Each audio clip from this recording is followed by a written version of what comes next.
Hello guys, ngayon ay silipin natin yung kalagayan dito sa may Abdul Nasser, sa may Jamal. So dito tayo dumaan noon nung mataas pa ang tubig noon dito.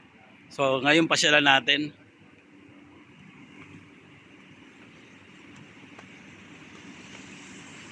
So eto na guys, nakikita na natin wala na siyang tubig.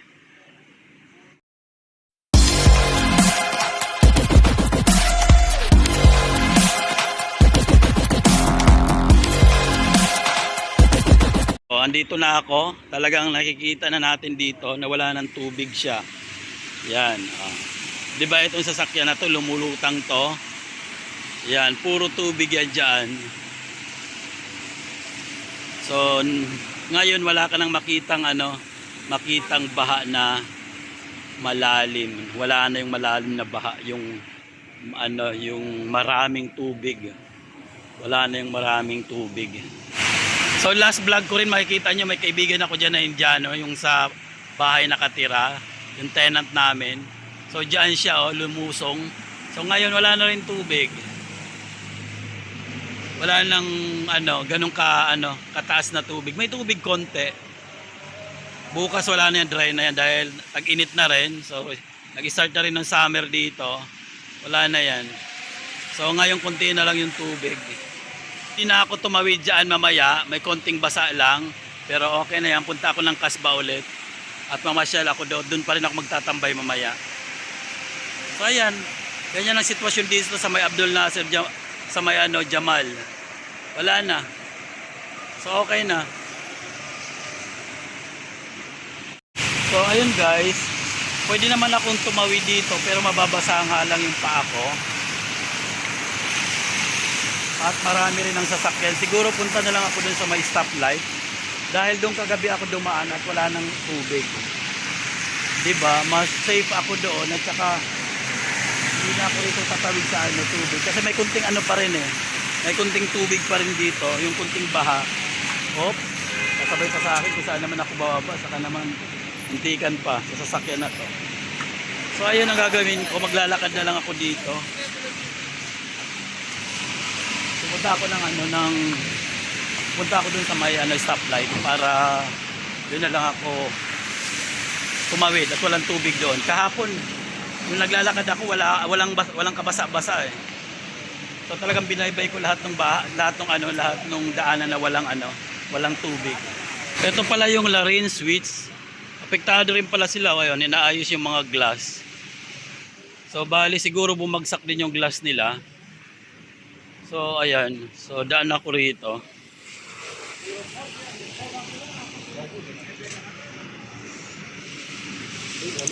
So ayan, nakadaan na ako doon at ito naman yung dito Amber. Hindi pa rin bukas hanggang ngayon. Ilang araw na wala pa rin ang Amber. Talaga siguro na yung mga nila rito ito.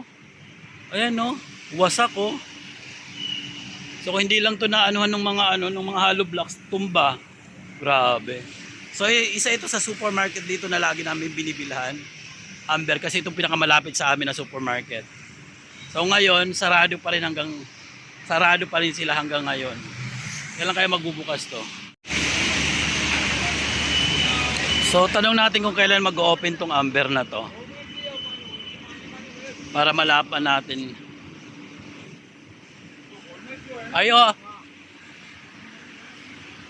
Shop close. So hindi ko na kailangan Hindi ko na kailangan magtanong dahil nakalagay shop close. Ayan. So wala na. Magtatanong ako dapat may nakalagay tinuro niya na So sarado pa rin. Ngayon tawid tayo rito, may konting tubig. So dito pa rin to sa may Jamal Abdul Nasser. So malapit sa amin, nandun yung sa amin banda doon. Pero konti na lang yung tubig, pwede nang makatawid. So ang gawin natin, tawid pa rin tayo rito. Kunti lang naman ang tubig So ayan, mababasa ng konti. Kunting-kunti lang. Ayun. So nabasa nga ng konti. Pero hindi basang-basa ako. Guys, dito tayo dumaan kasi walang tubig. So dito tayo mag saya.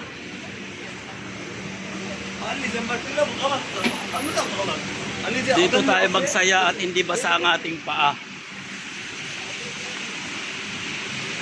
So ayan, okay yung daanan dito, wala nang katubig-tubig. Dito ako dumaan kagabi. Maghanap tayo ng ibang shortcut kung saan pwede. Parang doon pwede sa ano na to, area na to. Ayan. So pwede akong dumaan dyan ngayon kasi walang tubig.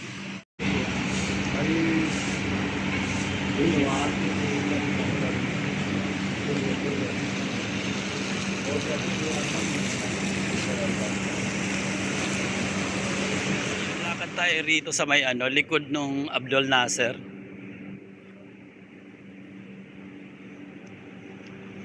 At dito, ganun din ang baha dito.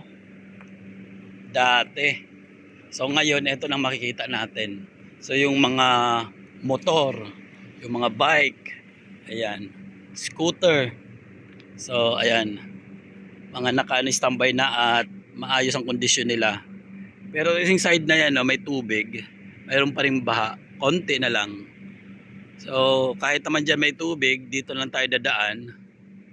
So hindi na mahirap para sa ano, sa mga naglalakad at nagbabaybay nung lugar na walang tubig. So ayan, medyo may mga basura nga lang kasi hindi pa nga nakuha ng mga ano, mga sasakyan, no, mga truck. Loaded sila ngayon sa ano, mga basura.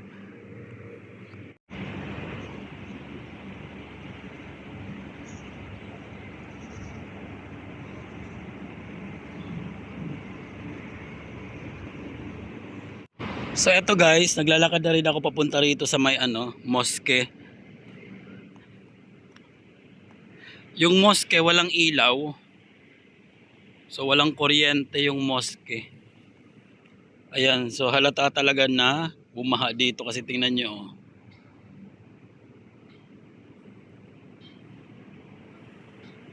Puro nga buhangin yung nakita natin kanina doon. At dito medyo okay na yung ano nila, yung mga bricks. Doon puro buhangin. So ayan, parking to rito. At ayun yung ano, yung mosque. So mamaya pakita ko sa inyo pag malapit na tayo doon. Ayan yung mosque, wala silang ano, kuryente at may mga tao nagsasala. Ayan mga kaibigan natin, mga Muslim nagsasala, pero medyo madilim. So ayan, na parang yung ilaw na lang dito sa labas siguro. Yun lang ang parang nagsisilbing liwanag dito sa mosque kasi malakas ang mga ilaw dito. Ayan. Ito kasi ayan, may ano diyan yung yan, mga ilaw na yan, no. Talagang maliwanag yan pag ano, gabi na. Pati ang mosque apektado rito ng baha. So ayan guys, papunta na ako dito banda sa may ano, Lulu. Sa likod to ng mosque. So may mga ano pa rin dito area na may konting tubig, ayan, no. Konting baha pa rin. At dito maputik. Ayan lang. Tawid tayo. Putik.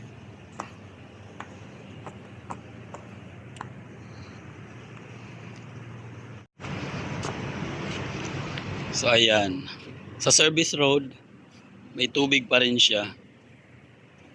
So dito tayo daan.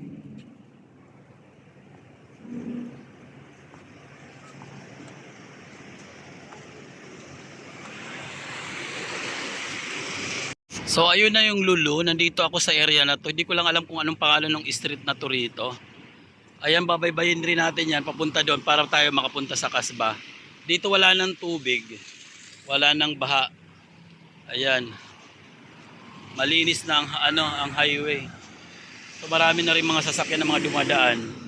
So parang doon lang ang tubig, ang baha. Tayo tumawid. Wala namang ang tubig dito sa dinadaanan ko. So eto banda lang dito meron konti. Pero sa dinadaanan ko walang tubig kaya dito tayo maglakad.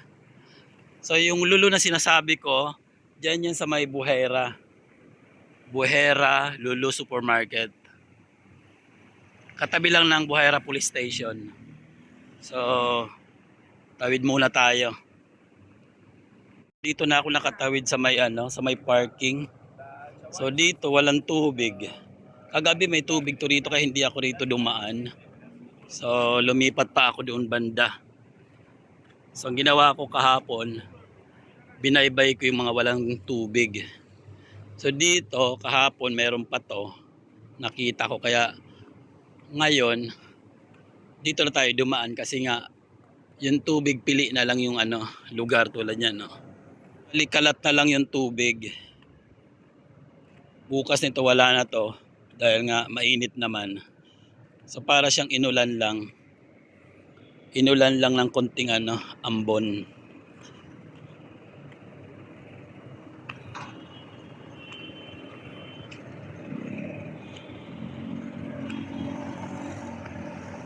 So ayan mga towing. Mga towing.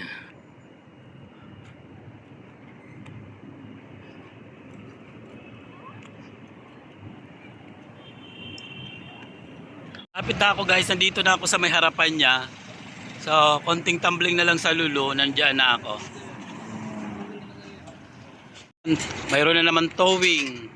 Towing services is anywhere. So, dahil nga sa baha, so kailangan mato lahat ng mga mga sasakyan. So, yung iba mga hindi na gumagana, hindi na maumandar. So, kailangan nila talaga ng towing. So ayan, nagbi-blink-blink na. Kailangan na nating tumawid.